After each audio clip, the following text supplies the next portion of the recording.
fait honneur d'être avec nous, mesdames et messieurs, très chers téléspectateurs. Bonjour et bienvenue. Un homme que vous connaissez très bien. Il est avec nous pour cette première participation sur Repère. Il est expert en géopolitique. Il est docteur, il est professeur d'université. Lui, c'est Silas Mimil Makan, qui nous fait honneur d'être avec nous sur Repère. Avec lui, nous parlons de nation. Nous parlons sur la situation qui prévaut à l'est de la République démocratique du Congo depuis quelques temps. Et nous parlons aussi de la diplomatie. Qu'est-ce que la diplomatie résulte et qu'est-ce qu'elle nous a apporté jusqu'à présent. Nous parlons aussi des sanctions que l'Union européenne a prises contre le Rwanda. Nous en parlons en long et en large avec le docteur Silas avec nous. Alors docteur, comment allez-vous? Je vais très bien, très bien. Dieu nous fait grâce, il nous a conservé et préservé la vie.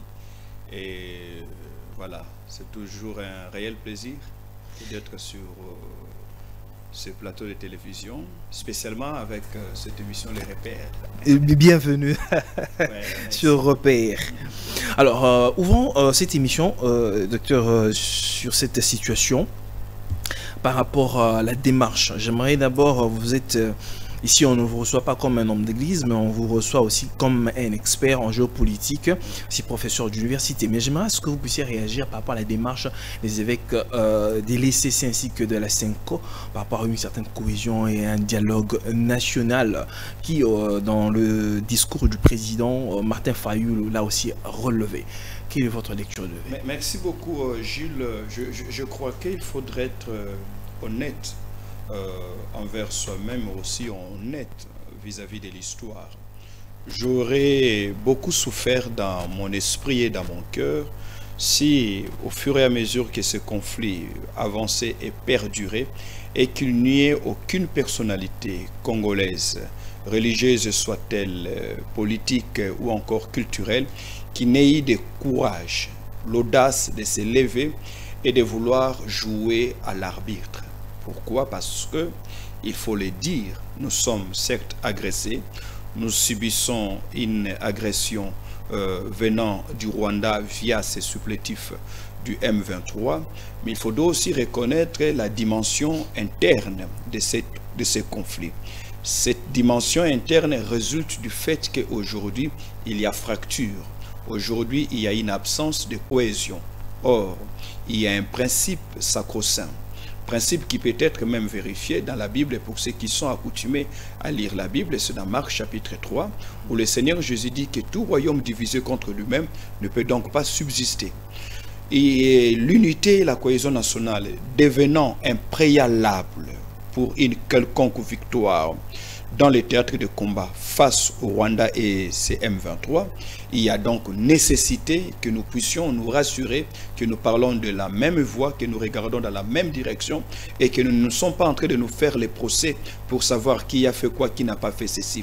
C'est-à-dire que nous ne nous envoyons pas mutuellement sur le banc des accusés pour pouvoir trouver qui est le coupable et qui est la victime ou encore qui est l'innocent. C'est à ce niveau qu'il faudrait apprécier l'audace de cette initiative qu'a prise le père de l'Église, CENCO et ECC. Ils ont estimé, à mon humble avis, qu'on ne peut pas aller en ordre dispersé face à un ennemi, qui lui de son côté tente et réussit entre guillemets à ranger la communauté internationale tout entière derrière lui. C'est dans ce sens-là que je peux apprécier l'initiative des pères de l'Église. Mais la question maintenant serait de savoir à quoi aboutirait cette initiative. Quelle sera la finalité? Est-ce que la finalité serait simplement de créer, de galvaniser, de créer une synergie d'idéologie, une synergie d'idées, de forces et d'énergie pour faire face à l'ennemi, ou bien on va encore pour une énième fois s'asseoir autour d'une table et discuter sur le partage du gâteau. C'est-à-dire les postes et ainsi de suite. Mais on ne peut pas aussi à ce stade être très sévère envers les pères de l'Église qui ont pris le courage qu'aucun acteur politique a pris, qui ont pris l'initiative qu'ils pensent être salvatrice pour la République. Donc, je pense qu'il faudrait leur accorder les bénéfices du tout en sachant que ceci est acceptable, mais ceci n'est pas acceptable. Qu'est-ce qui n'est pas acceptable? C'est que l'on finisse encore par le partage du pouvoir. Là, ce n'est pas acceptable, sinon on revient encore à la case du départ. Mais qu'est-ce qui est acceptable? Ce qui est acceptable, comme le dit ce proverbe africain, lorsque la case brûle, ce n'est pas le moment de chasser la souris ou les rats. C'est-à-dire on ne chasse pas les rats pendant que la case brûle.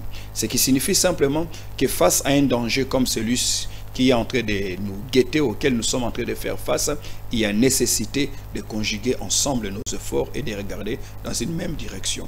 Je plains ce qui s'amène jusqu'à insulter les prêtres catholiques. Je plains ce qui s'amène jusqu'à tenir des propos rabaissants et injurieux.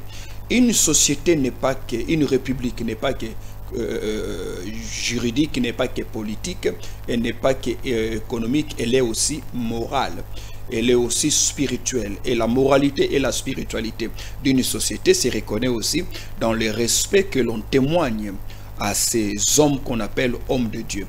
Que l'on soit d'accord ou pas des pratiques religieuses, mais je pense qu'ils constituent, ils font partie des éléments essentiels de l'intelligentsia d'un État. Écoutez-les, recevez-les, discutez avec eux, et je ne pense pas qu'ils aient le pouvoir d'imposer quoi que ce soit. Parce qu'au finish, nous avons des institutions constitutionnellement établies. C'est à ces institutions de décider ce qui est convenable pour nous. Mais ne jamais jeter l'eau et l'enfant sale, et l'eau du bassin avec l'enfant à l'intérieur. Il faudrait peut-être faire un distinguo entre la démarche que les prêtres sont en train de faire et les acteurs qui sont en train de voir. Mais dans leur démarche, beaucoup de Congolais n'ont pas été d'accord avec eux dans le sens d'aller voir ceux qui tuent nos frères et sœurs à l'est, à l'extérieur de Corneille Nangaa, ici moi et tous les autres là, Willy Ngoma. Et ils ne se sont pas arrêtés là, ils sont allés jusqu'au Rwanda pour rencontrer Paul Kagame. Beaucoup estiment qu'ils sont traîtres et ne pouvaient pas faire une démarche pareille. Ben écoutez, on doit éviter de vouloir interpréter ce que l'homme de la rue est en train de dire, parce que ici nous sommes face à une question qui touche à notre survie en tant qu'État. C'est une question purement existentielle. Et sur ce, nous devons nous aussi en tant qu'intellectuels adopter une posture qui tienne compte de ces enjeux, mais aussi un discours qui se veut stratégique. Je ne suis pas d'accord qu'on aille faire les courbettes à Nanga et ainsi de suite. Mais lorsqu'il faut négocier, pourquoi il faut négocier? Un État en guerre négocie parce qu'il estime que le fait qu'on recourt à la force pour entrer dans un conflit armé, cela suppose qu'en amont, les négociations n'ont pas abouti. Et un État sait aussi que la cessation des hostilités ne peut venir que par deux moyens.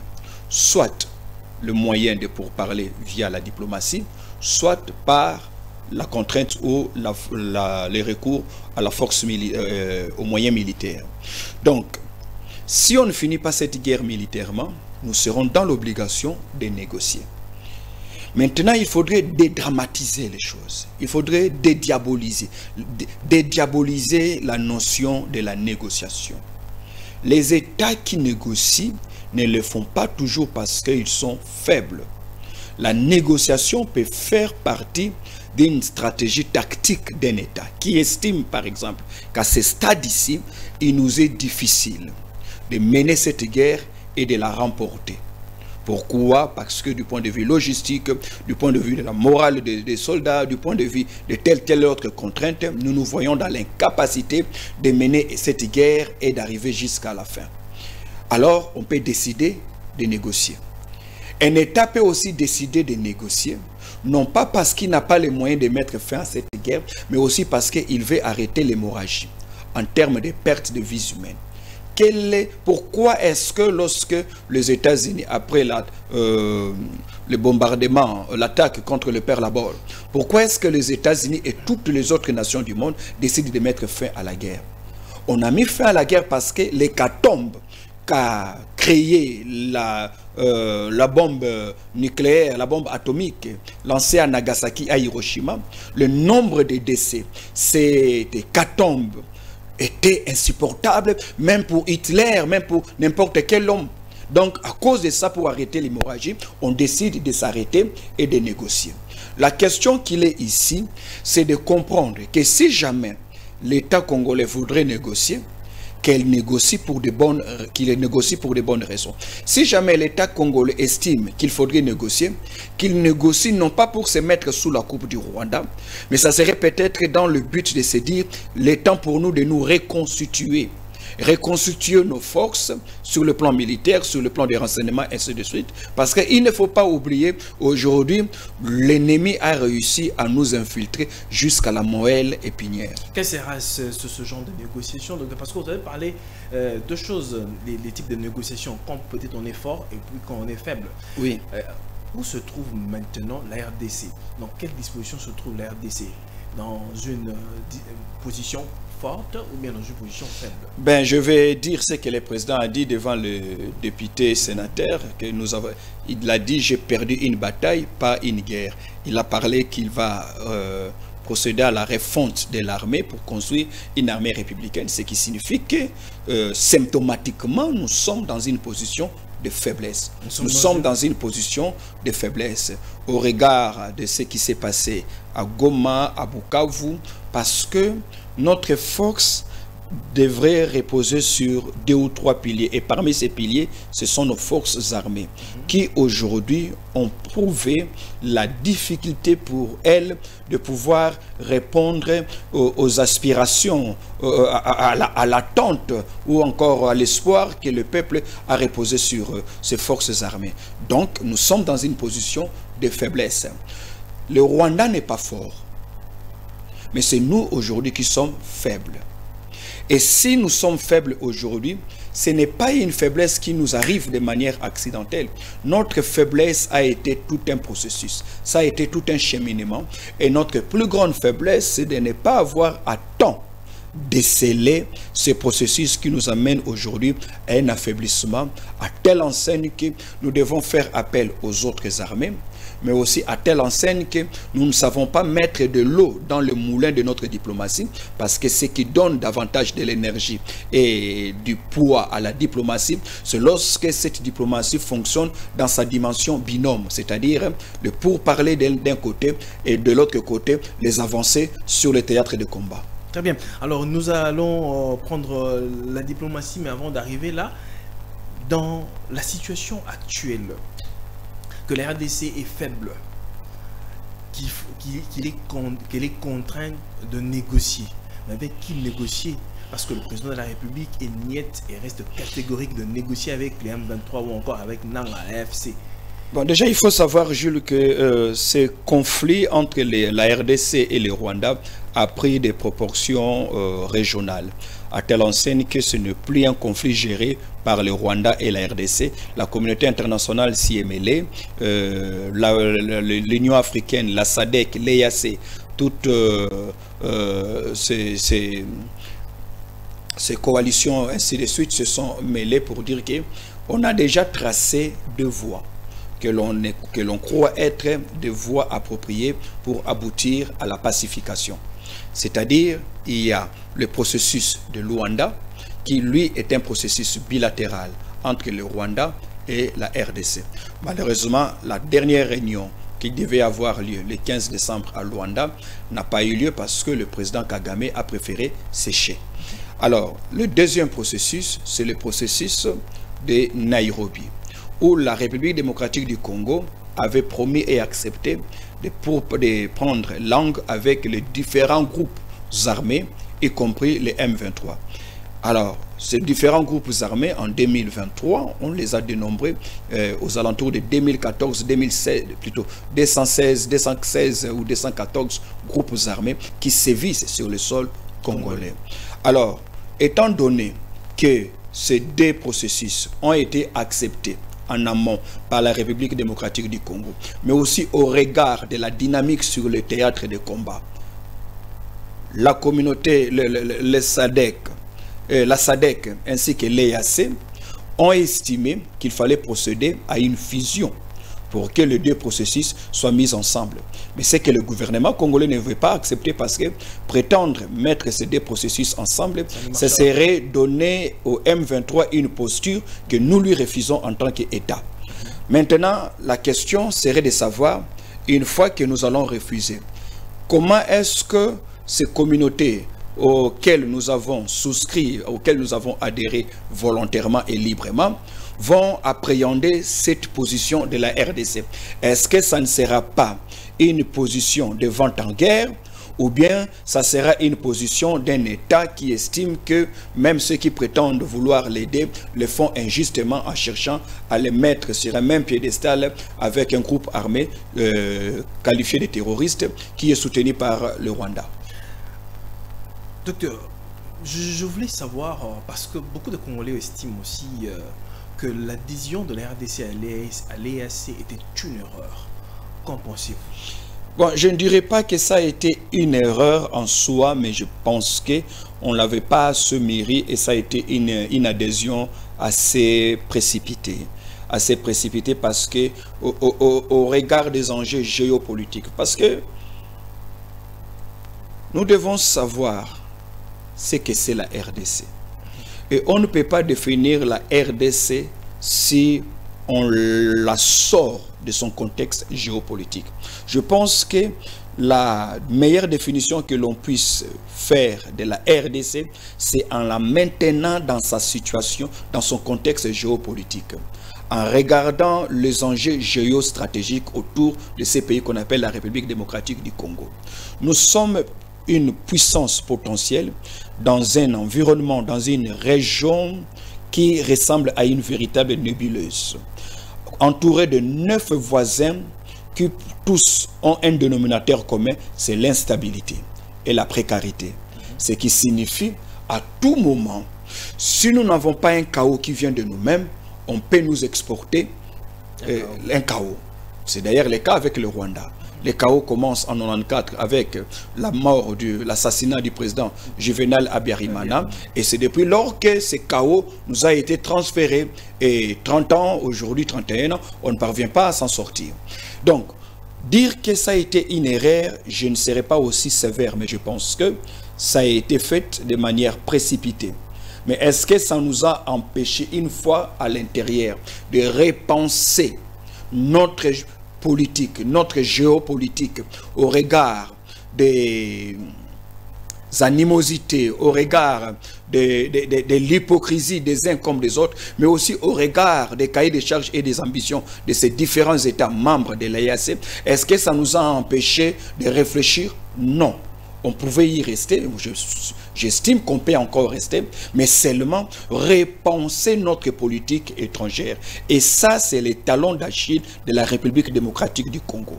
Nous voulons naviguer, patauger dans une politique conjoncturelle, alors que les dangers qui nous guettent ne datent pas d'hier, est un danger qui a commencé des décennies et qui continue son bon nombre de chemins.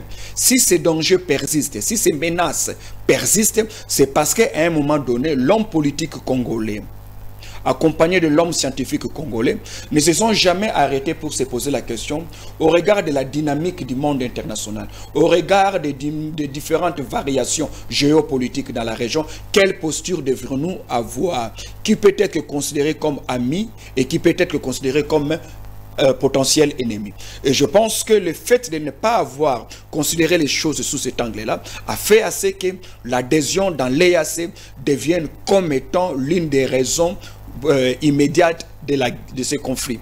Mais il faudrait savoir que face à un conflit, on ne peut pas évoquer que les raisons immédiates. Il y a des raisons immédiates Il y a des raisons lointaines aussi. Et je pense que si nous voulons mettre fin à ce conflit avec le Rwanda aujourd'hui, mais aussi nous prévenir pour que demain ce ne soit pas l'Angola, que ce ne soit pas le Kenya, que ce ne soit pas la République centrafricaine ou encore la République du Congo qui nous attaque, il est grand temps pour la République démocratique du Congo de pouvoir définir c'est quoi son rôle. Parce qu'en géopolitique, le pôle de puissance qu'occupe un État résulte du rôle qu'il s'est défini. Et ce rôle-là, nous l'avons joué pendant longtemps parce que la communauté internationale, durant la guerre froide, nous l'avait assigné. Et une fois qu'il y a eu cessation de cette guerre froide, il y a eu démantèlement du bloc soviétique, les Zaïre s'est retrouvé perdus, sans fonction, voyez-vous, et jusqu'à présent, on n'a pas encore réussi à définir qu'est-ce que nous voulons assumer comme rôle. Quel type d'acteurs voulons-nous être dans la région, dans le continent, mais aussi dans la dimension mondiale.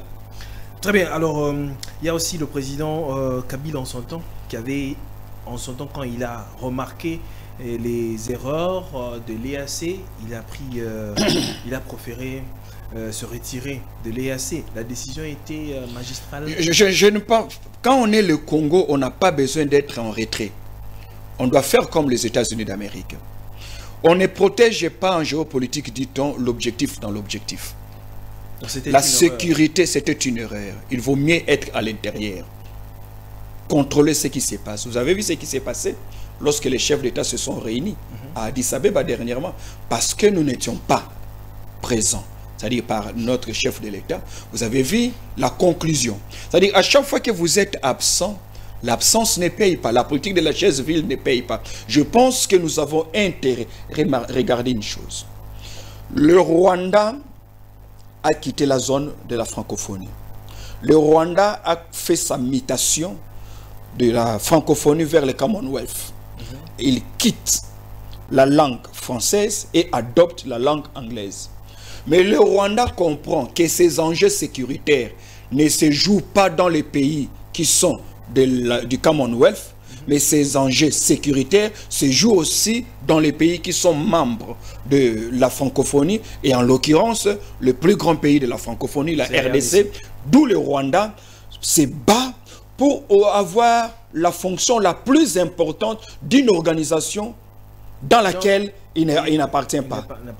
C'est ce qu'on appelle l'intelligence stratégique. Donc je pense que nous devons être 3 fois plus intelligents que le Rwandais, parce que Dieu ne les a pas créés plus bons, plus beaux, plus intelligents que nous, simplement parce que le Rwanda prend peut-être que sa survie au sérieux. Et pour nous, nous disons, bon, écoutez, avec ou sans cette victoire, nous pourrons survivre. Mais là, nous sommes en train de nous tromper. Il faudrait cette fois-ci vraiment nous mettre au travail, réfléchir, non pas de manière émotionnelle, mais le faire de manière froide et en toute objectivité, pour penser comment sortir le Rwanda de notre territoire, comment empêcher le Rwanda demain, dans 5 ans, dans 10 ans, de ne plus refaire cette aventure, mais aussi empêcher à tous les autres voisins pour qu'aucun d'entre eux ne s'aventure demain à dire je vais refaire ce que le Rwanda a tenté de faire. D'où il nous faudrait une posture dissuasive. Il faut un Congo qui attire les investisseurs, mais aussi un Congo qui effraie les potentiels ennemis. Parce que lorsqu'on est la République démocratique du Congo et qu'on a autour de soi 9 voisins, eh bien écoutez, vous êtes dans une posture, Dieu vous a placé dans une posture telle que vous n'avez pas besoin de dormir à 20 h et vous réveiller à 9 h. C'est-à-dire, si certains d'entre vous dorment, il faudrait que d'autres parmi vous soient éveillés. Pourquoi? Parce que ces 9 voisins sont à la fois 9 potentiels clients pour l'extension de votre marché. Ils sont 9 potentiels amis, mais aussi 9 potentiels ennemis. Et pour ça, la politique, la géopolitique de la RDC doit se conjuguer de cette manière. La guerre, c'est la règle. La paix, c'est l'exception. Il faut construire une armée forte. Il faut construire une armée forte, mais en amont, il faut d'abord se construire cette posture de la force. Posture que le Congolais n'a pas aujourd'hui. Voilà pourquoi vous allez constater que nous nous plaisons plus à prier Dieu pour mettre fin à cette guerre, alors que les autres mettent les moyens dans leur armée. L'État d'Israël. C'est une démarche biaisée qui résulte d'un obscurantisme c'est fort. Spirituel. C'est fort. Oui, c'est fort, je l'ai dit, parce que je suis pasteur d'église, théologien, enseignant en théologie. Ok? Parce que je suis aussi internationaliste, spécialiste des questions liées à la géopolitique et à la géostratégie. Très bien. Alors, docteur Silas, parlons diplomatie. Parce qu'aujourd'hui, quand on regarde Bukavu, le Goma, et il y a des massacres, il y a eu bombardement hier à Bukavu, et ça a causé autant de morts et des blessés. Et il y a des vies, des pertes en vies humaines qui continuent à s'accroître chaque jour. Et que fait la communauté internationale face à une situation pareille? Parce que on ne sent vraiment pas. On soutient notre ministre Kaykwamba qui fait un travail magistral à l'international, mais on ne sent pas trop cette communauté internationale en termes de diplomatie et encore en termes de sanctions pour mettre terme à ces exactions. Il y a deux choses que j'aimerais dire là-dessus. D'abord, il faut reconnaître les prouesses, pour ne pas parler de victoires, de prouesses que nous sommes en train d'entasser sur le plan diplomatique, où nous sommes en train de ressentir combien, grâce à la clairvoyance de notre excellente ministre Thérèse Kaykwamba, mais aussi de notre ambassadeur au niveau de l'Union africaine, mais aussi dans les Nations Unies, sous l'impulsion bien sûr du chef de l'État qui est le tout premier diplomate. Il faut les reconnaître qu'il y a des avancées. Pour une première fois, nous avons vu le Conseil de sécurité reconnaître l'implication du régime rwandais dans les exactions qui se passent à l'est de la République. Et nous avons vu les condamnations jusqu'à pondre cette résolution du Conseil de sécurité des Nations Unies, alors qui condamne le Rwanda et qui lui intime l'ordre de retirer ses troupes. Donc dire que la communauté internationale ne bouge pas, je pense que ces 2 dernières semaines, il y a quand même des mouvements. Il y a des mesures par rapport à la guerre à l'Ukraine. Non, mon cher ami, la communauté nationale, mon cher ami, je ne comparerai jamais la guerre de la RDC à celle de la Russie. C'est vrai que ce sont toutes des vies humaines. Absolument. Mais du point de vue de la géopolitique mondiale, la situation de l'Ukraine est loin d'être comparable à la situation du Rwanda. Pour preuve, vous avez vu combien le monde a basculé dans une incertitude sur le plan économique, sur le plan géopolitique, sur le plan diplomatique, lorsque le président Poutine, le 18 février 2022, attaque l'Ukraine. Au fait, l'Occident se sent beaucoup plus affecté, touché par la guerre de l'Ukraine que par la guerre en RDC. C'est justement cette lecture que nous devons avoir l'élégance de faire. Ce sont toutes des vies humaines. Les vies humaines sont les mêmes, mais toutes les guerres n'ont pas la même incidence dans le fonctionnement de la planète ou le fonctionnement du monde international. Donc, sans minimiser nos morts, mais il ne faudrait pas commettre cette guerre-là. Parce qu'il suffirait, vous avez vu, que les États de l'OTAN, les pays de l'OTAN, sont prêts, brandissant bien sûr ces menaces, d'intervenir militairement dans cette guerre de l'Ukraine. Ce qui facilement pourrait devenir une guerre mondiale par rapport à la guerre qui se passe ici en RDC. Donc si quelqu'un vous dit que c'est la même chose, je crains que ce soit une lecture partielle. Mais la RDC ne pourrait pas aussi être un déclencheur de la 3e guerre mondiale parce que les multinationaux sont ici. Ils se battent pour les minéraux que nous avons. J'étais en train de dire qu'il faut reconnaître les prouesses. Ok, ça il faut acclamer. Coup de chapeau au président de la République, coup de chapeau à l'excellente ministre Kayikwamba, coup de chapeau à nos différents ambassadeurs, coup de chapeau à nos différents émissaires secrets, parce que dans des situations comme telles, il y a aussi des ambassadeurs secrets que les chefs de l'État peuvent déléguer de manière tout à fait, totalement secrète, aller te prendre parole avec certains dirigeants du monde. Donc, je pense qu'il y a eu une diplomatie du jour, mais aussi une diplomatie de nuit qui a été menée. Mais nous devons cesser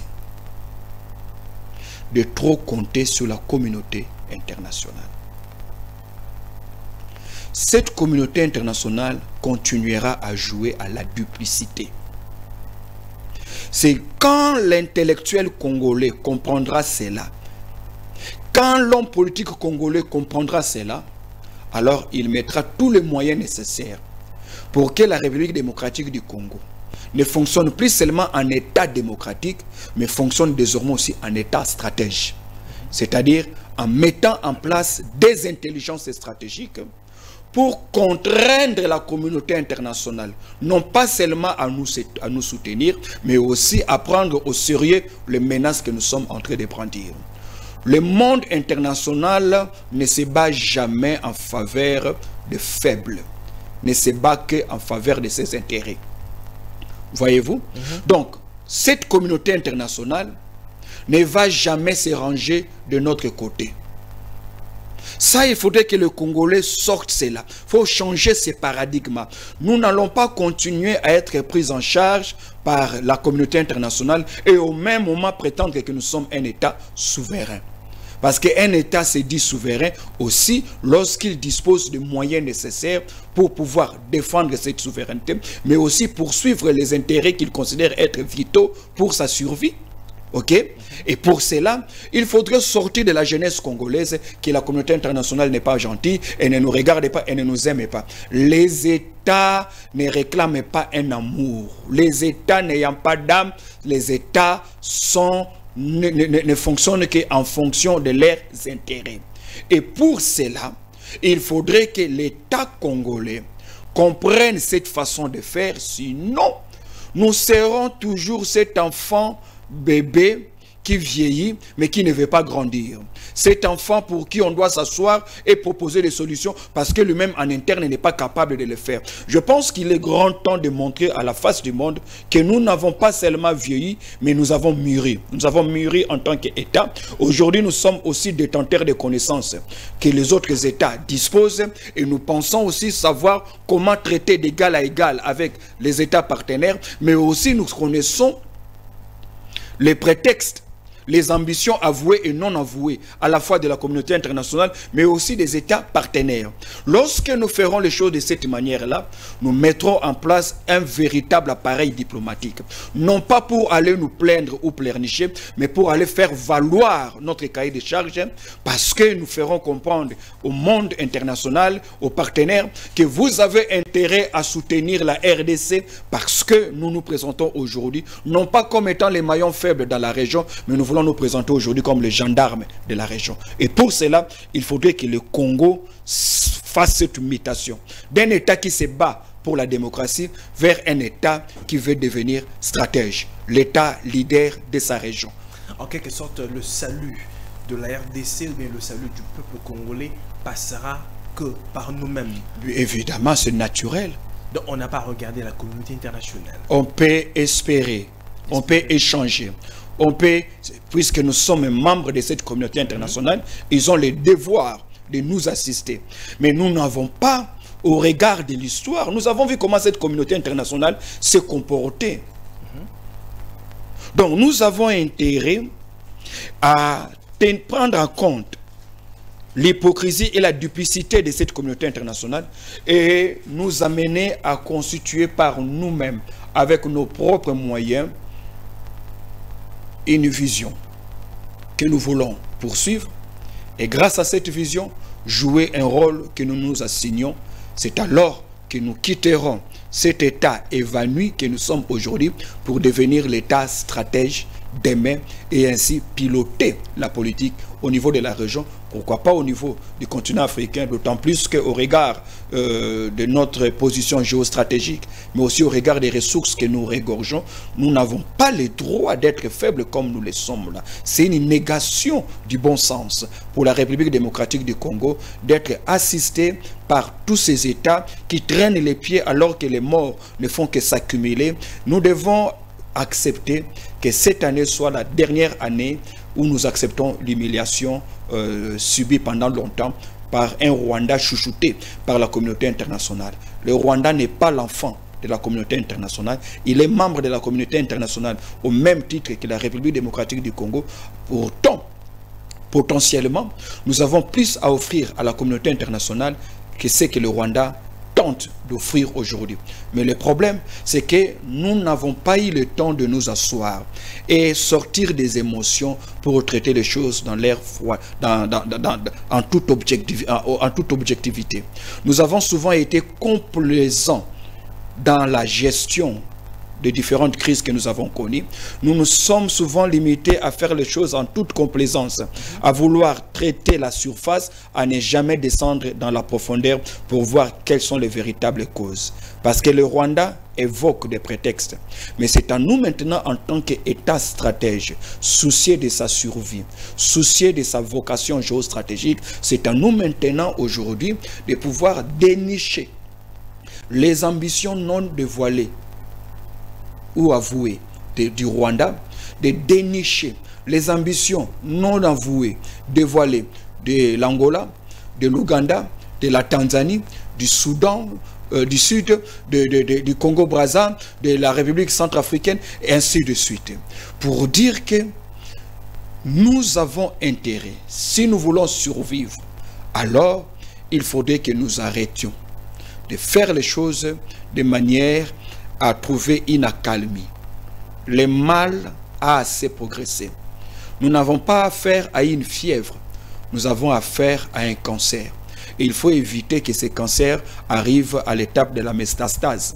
Parce que sinon, c'est le Congo tout entier, dans sa grandeur et dans sa gloire, qui risquerait de tomber comme un château de cartes, et pourtant, notre vocation, voulue par les bons dieux, partant de la position géostratégique et des ressources que nous regorgeons dans les sols et dans notre sous-sol, partant aussi de cette ressource humaine, ce capital humain que nous avons, plus de 110 millions d'habitants, dont plus de 67% est composé de jeunes gens de moins de 28 ans. Ça, c'est un potentiel énorme.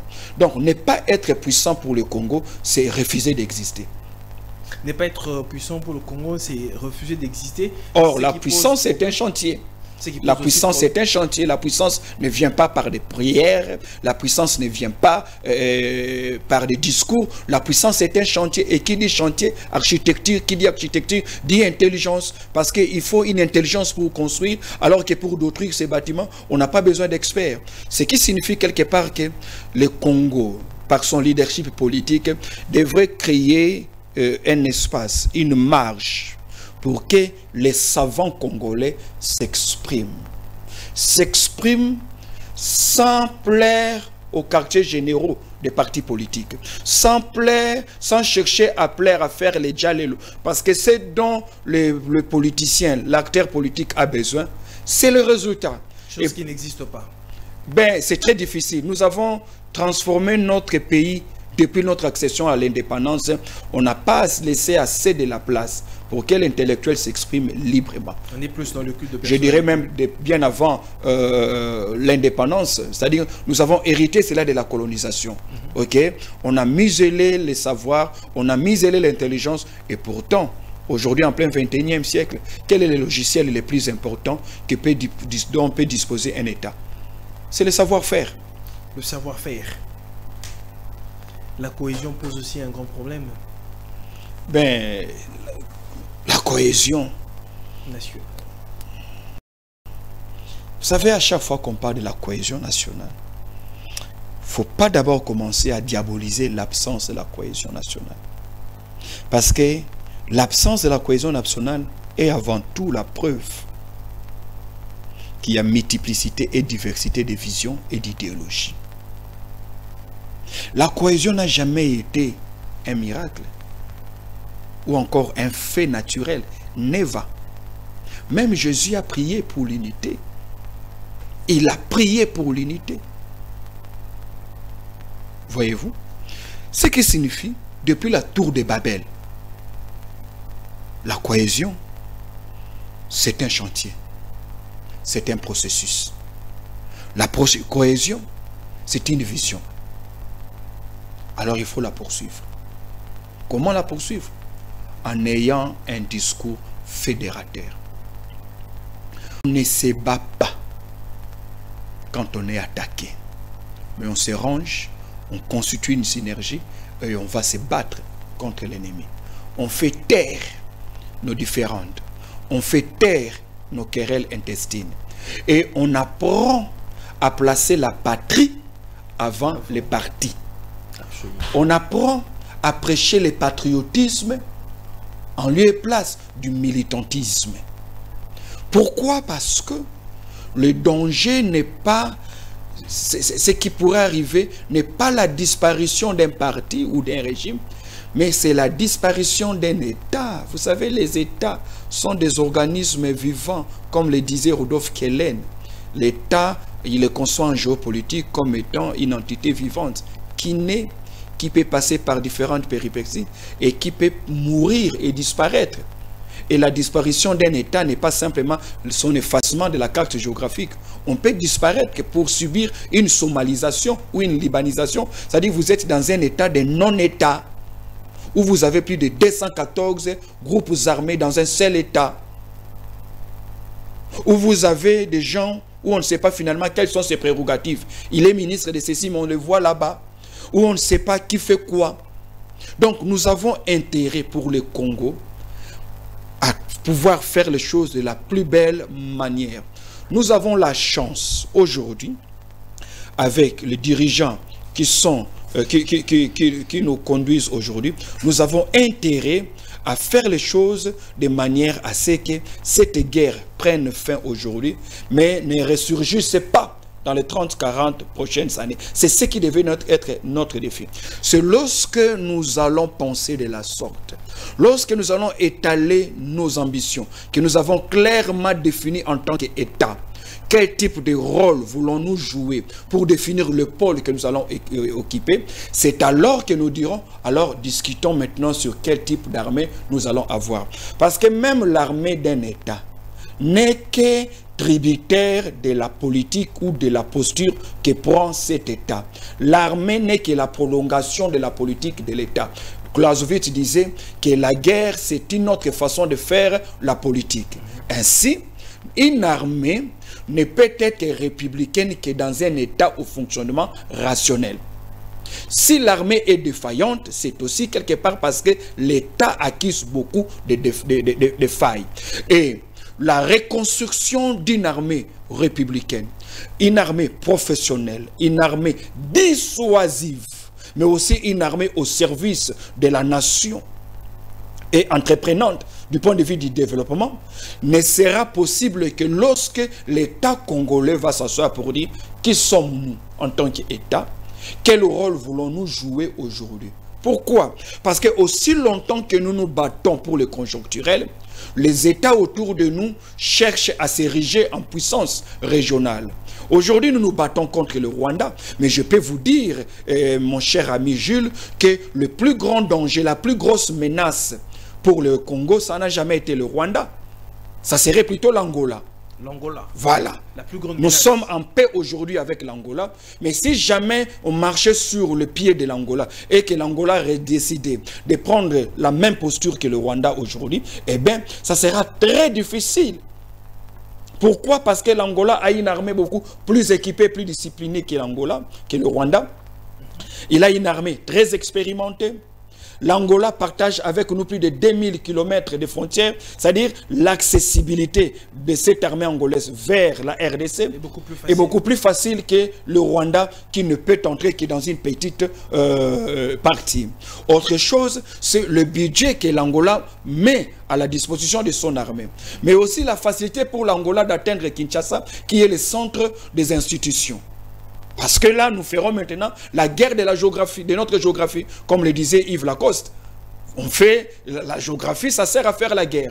Donc, on doit tenir compte de tous ces éléments pour nous amener à ne pas construire une armée au profil rwandais, mais à construire une armée qui correspondra à nos ambitions en tant qu'État. Et quelle doit être notre ambition? C'est d'être les leaders du continent africain. Nous devons compétir avec le Nigeria. Nous devons compétir avec l'Afrique du Sud. Voilà pourquoi on ne doit pas s'acclamer et s'estimer erré parce que l'Afrique du Sud vient nous aider.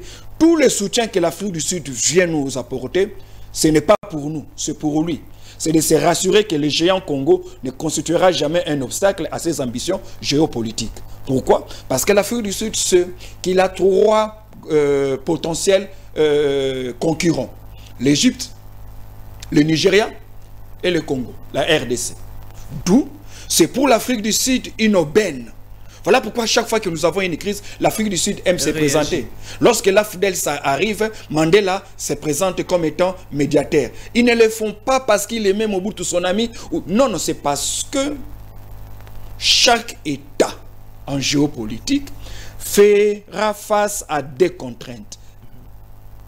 Première contrainte, ou encore premier défi, c'est les défis de la survie. Le défi de la survie. Or, pour un État, survivre en tant qu'État paisible supposerait aussi anéantir à gauche, anéantir à droite. Donc un État peut créer les troubles aux alentours pour que son économie avance. L'État d'Israël le fait. Les États-Unis le font. La Russie déstabilise l'Ukraine, non pas parce qu'il a quelque chose contre l'Ukraine, mais c'est parce qu'il sait que sa sécurité à elle, la Russie, se joue dans les territoires ukrainiens. Donc, je le disais tantôt, en géopolitique, on ne protège pas l'objectif dans l'objectif. Il faut protéger l'objectif en dehors de l'objectif. Donc, l'Afrique du Sud, avec Mandela, vient dans les accords d'Outenika, dans les pourparlers à Outenika, s'est présenté en médiateur. Nous avons avec, lorsqu'on veut pacifier le Congo pour aboutir au 1+4, c'est encore les accords de Sun City, ainsi de suite. C'est encore l'Afrique du Sud qui nous donne ces services. Ce n'est pas parce qu'ils nous aiment, c'est parce qu'ils savent leurs intérêts. Il vaut mieux aider ce Congo à être, à la rigueur, un État moyen, mais pas un État puissant, parce que si le Congo est debout, puissant, avec tout son potentiel, eh bien, nous n'aurons pas la chance, nous, Afrique du Sud, d'être l'État leader de l'Afrique. Même pour le Nigeria, même pour l'Égypte. Mais dans la région, aujourd'hui, les ambitions de l'Angola ne sont plus à démontrer. L'Angola se présente comme étant le futur boss de la région, remplacer, jouer le rôle que les Zaïre de Mobutu a joué vers les années 70. Et pour ça, nous, on ne doit pas continuer à se battre dans le conjoncturel. Il faut qu'on aille aussi dans le long terme. Il faut que l'on donne la place à ce qui est durable, à ce qui est bon, à ce qui est fort, et non pas à ce qui nous plaît. Parce que ce qui nous plaît nous a détruit et rongé de l'intérieur. Alors c'est par là que nous chutons, docteur Silas. Quelle est la voie de sortie pour que le Congo puisse retrouver sa grandeur d'antan? Eh bien, la première voie de sortie, c'est de redéfinir notre identité. Nous sommes l'un des rares pays au monde qui ne sait pas pourquoi il existe et pourquoi il est là et qu'est-ce qu'il veut faire. C'est ça notre péché. Qui sommes-nous? Donc on ne se connaît pas. Non. C'est quoi être la République démocratique du Congo? Comment sommes-nous venus au monde? Pourquoi on a laissé un espace aussi vaste comme celui-ci, 2 345 410 km² à un jeune roi d'un jeune royaume? Pourquoi? C'est parce que les 14 puissances qui se réunissent à la table ronde, à la conférence de Berlin, pardon, pensent créer non pas un État, mais un condominium, c'est-à-dire un bien qui appartient à tout le monde. Et vous savez que quelque chose qui appartient à tout le monde en réalité n'appartient à personne. C'est comme ça qu'ils nous ont toujours vus. Là, c'est quand même passable. Mais ce qui est dramatique, c'est quand l'intellectuel congolais se comporte aussi partant de ces paradigmes. C'est-à-dire, à moindre problème, on va vers ces puissances-là. Venez nous aider. Au fait, c'est comme si on disait, votre enfant est malade, venez prendre soin de lui. Votre enfant a des problèmes, venez trouver des solutions. Nous devons nous détacher de ces paradigmes pour courir vers une véritable souveraineté. Deuxième chose qu'il faudrait faire, le général Charles de Gaulle disait en son temps que tout tient grâce au leadership et tout tombe faute de leadership. Un État a comme meilleure ressource d'abord son élite, son intelligentsia, son leadership. Son leadership, je parle au pluriel, c'est-à-dire un leadership collectif. Le leadership politique, à qui revient la première position parce que c'est elle qui dicte la politique à suivre. Le leadership scientifique, dont le rôle est celui de jouer à la sentinelle, à faire cogiter, à travailler, faire travailler ces ménages de manière à ce qu'ils puissent avertir l'homme politique en disant « Faites très attention, la tendance que vous êtes en train de prendre politiquement peut être productif, profitable à votre parti, à votre mandature, mais peut s'avérer être dramatique pour la survie de l'État. » Et là, nous sommes dans le leadership stratégique, qui a la vocation et l'obligation de regarder les choses dans leur globalité, mais aussi de regarder les choses à long terme. Lorsque nous parviendrons à définir ces choses, nous discuterons alors quel type d'école voulons-nous avoir. Quel type d'armée voulons-nous avoir? C'est quoi notre politique étrangère?